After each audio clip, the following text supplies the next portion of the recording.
Hey, a new Suicide Squad. And it's good this time. Don't tell the furries. Meet Savant. Apparently, he's deadly with anything he can get his hands on. Amanda, the evil lady behind the Suicide Squad, enters his cell and recruits him into the illustrious group. Here's a cool chip that'll blow up in your skull if you disobey me.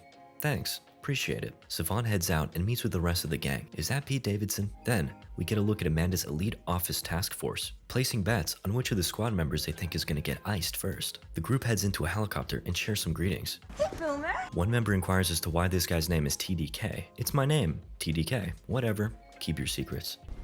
Yo, is this a dog? That is in fact a weasel. Please don't assume his species. Alright, the squad arrives and starts their mission with a refreshing dip in the waters below. And he's dead. Rip Weasel. All the others make it safely to shore. Then Blackguard goes and acts a fool. Hey guys, it's me from the phone call. We're all here.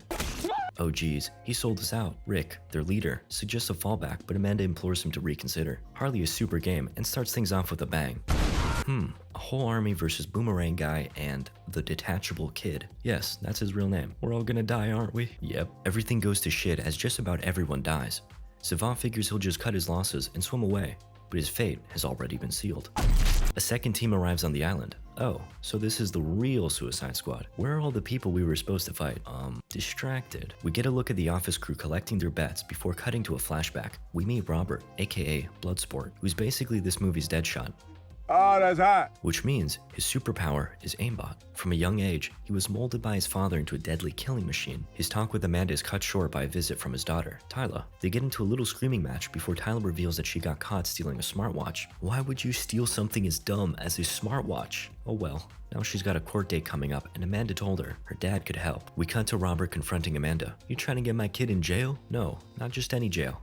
This jail. You know, the one with the obscenely high death rate. Who knows what could happen? The office workers are shook by Amanda's sinister ways. With no other choice, Robert is forced to join. Amanda wants him to be the leader, to which he replies, I'm no leader. Well, I'll make you one. Bet. Now, let's meet the others. There's Peacemaker, a man who from a young age was molded by his father into a deadly killing machine. Are you having a laugh? I'm you, but better. How can you be better? I shoot things perfectly in the center. I hit them more in the center with smaller bullets that shoot through your bullets without even touching the sides.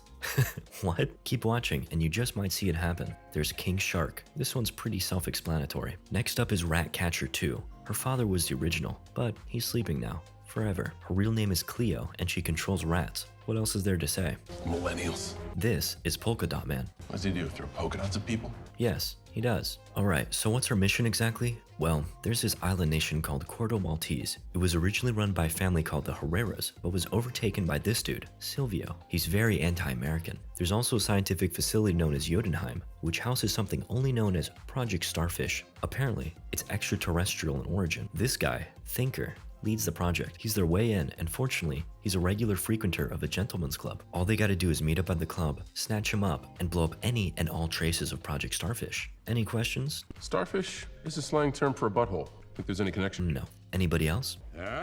Yes, that is your hand. Back in the present, the crew heads off to set up camp and get some shut-eye. Meanwhile, Harley bids farewell to Javelin. With his dying breath, he says, take this javelin and use it for what? And she gets captured. And so does Rick. Robert is awakened in the middle of the night by Sebastian. King Shark is on the verge of taking a bite out of her when Robert steps in. A few more shots later, and he's all tuckered out. At least he's bulletproof. Everyone wakes up to check out the commotion, and Cleo doesn't believe it. Why the hell are you in your tidy whities? Now that's just racist. Cleo suggests to King Shark that they can be friends. You wouldn't eat your friends, would you? No. Good enough for me. New mission alert. Rick has been located and you guys gotta go save him. Okay. They arrive at a camp and we learn about Peacemaker's dedication to peace. I cherish peace with all my heart. I don't care how many men, women, and children I need to kill to get it. Okay, time to ice all these fools. Peace and Bloodsport have a little gun measuring contest as they go about one-upping each other with their creative kills. And then there's Polka Dot Man doing his polka dot thing. Sorry, it's so flamboyant. No, it's beautiful. He remarks that he doesn't like killing people, but if he just imagines they're his mom, then it's a lot easier. Oh, there's Rick, and he's having a swell old time. Turns out, these guys are freedom fighters. They saved him. What happened to all my peoples? About that. I turned them into my mother in my head and killed them. Anyway, after a brief grieving period, the leader of the now deceased freedom fighters agrees to help them apprehend Thinker. Let's see what he's up to. Well, he's giving the new Presidente, Silvio, some exposition on Project Starfish. It's in fact an alien that he calls Starro. It was discovered by Americans 30 years ago, and upon bringing it inside, they quickly learned that it really wants to turn people into zombies. Hey, Isn't this the Secwoods from Invincible? Silvio heads out with Thinker to have a look at the beast, who's now grown to a gargantuan size, having fed on the consciousness of thousands. As the only man who can control the creature, Silvio enlists Thinker's aid. The pair is interrupted. Hey, we found that prisoner you were looking for. Of course, they're talking about Harley, who's currently stuck in a hole, but they dig her out, give her a mini makeover, and a royal welcome. Gracias. She meets with Silvio, who's kinda jacked. Then, he wines and dines her. Man's even got birds. Hey, crazy idea. Let's get married. Huh? Sylvia explains it would be good for his image. The people of Cordo Maltese are quite fond of Harley, believing her to be a symbol of anti-American ideals. He throws a few more sweet nothings at her, and she's sold. After they finish up playing Banana Bonanza, Silvio reflects on Jotunheim and what lies inside it. Now that it's in his grasp, he'll use the creature's power to annihilate all who oppose him, even the women and children.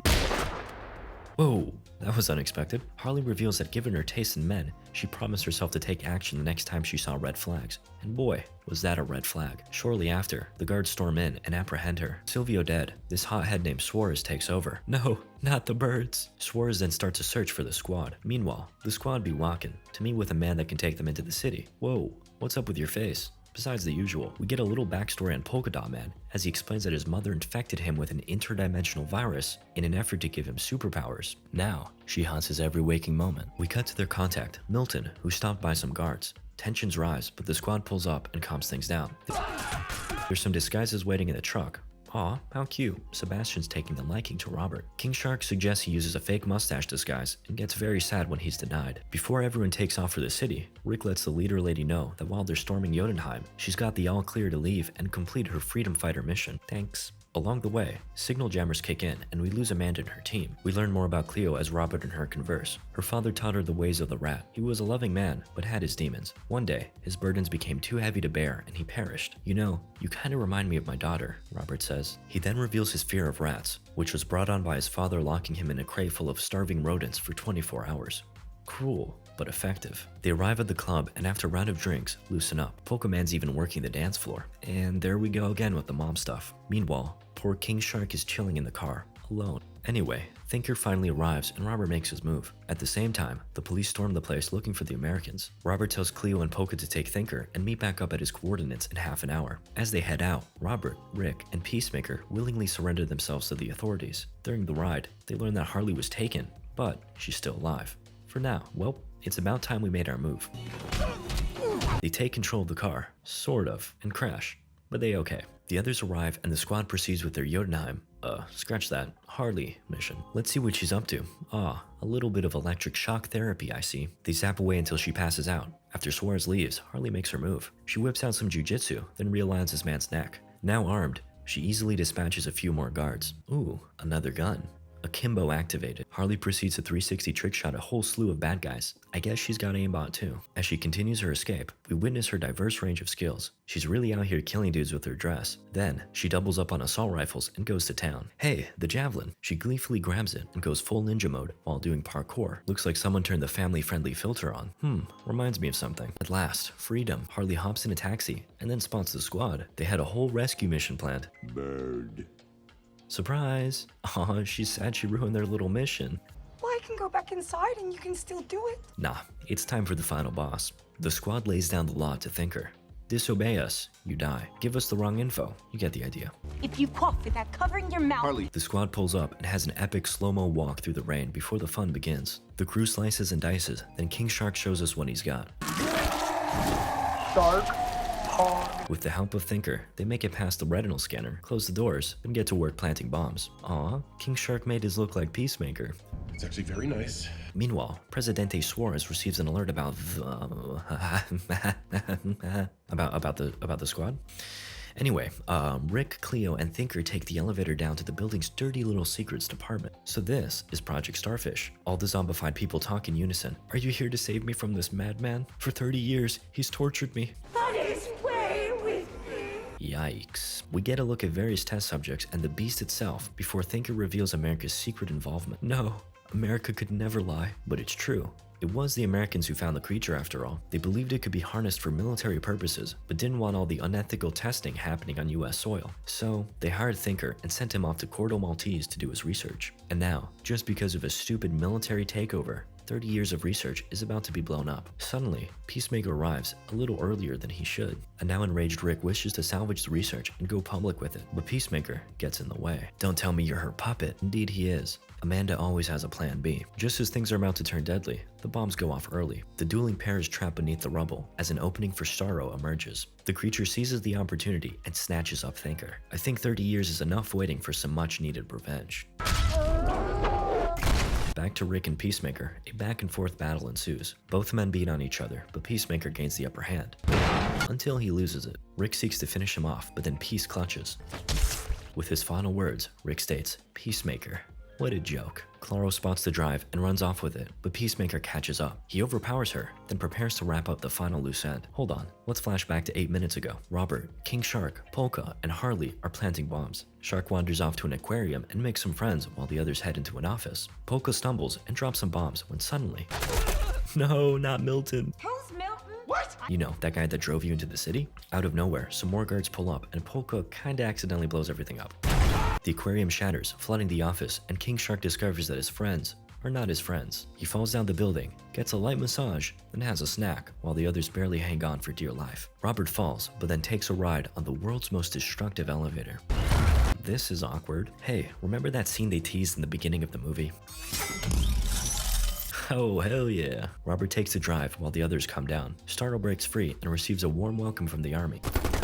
The creature responds by sending his little friends down to say hello. Aw, even the starfish don't like King Shark. And there goes Presidente Suarez. Congratulations, you're the new president. Just kidding, we don't like dictators. Apparently, along with Jotunheim, the signal jammers were blown up. Amanda reaches out and informs the team that their mission is over. The records have been destroyed, so they can go home now. Robert says nah, and one by one, everyone joins him to fight the monster. I know what I'm carrying the javelin for. An infuriated Amanda prepares to blow them all up. The co-workers take control and give the squad intel to aid them on their mission. The team faces off against the final boss and has a little Avengers moment as Robert directs his teammates across the battlefield. Even Polka has a shining moment when Robert tells him the monster is his mother. Damn, what an absolute unit she is. Let's go! I'm a superhero! Things start to go downhill as Robert is overrun by Starro's minions. Clara is about to get clapped, but Robert summons the last of his energy to save her. Then, she calls upon her rat army and states, "This city is not yours, and it's not ours. It's theirs." Millions of rats surface and attack Starro like an ant swarm. As they engulf its body, the creature squirms in agony. Suddenly, Harley goes in for a critical strike. She has a little swim in the creature's eye, while the rats dive in and start gnawing away at its insides. Not long after, the creature succumbs to its wounds and our misguided heroes emerge victorious. Amanda reawakens from the Shadow Realm and has a chat with Robert. He shares that he uploaded the drive to a secure server, strong-arming Amanda into letting the squad go free. As the movie ends, we see that Robert has, for the most part, overcome his fear of rats. Oh, also, Weasel's still alive. And so is Rick. See, boys, if he can recover from a broken heart, then so can you. And with that, I bid you adieu.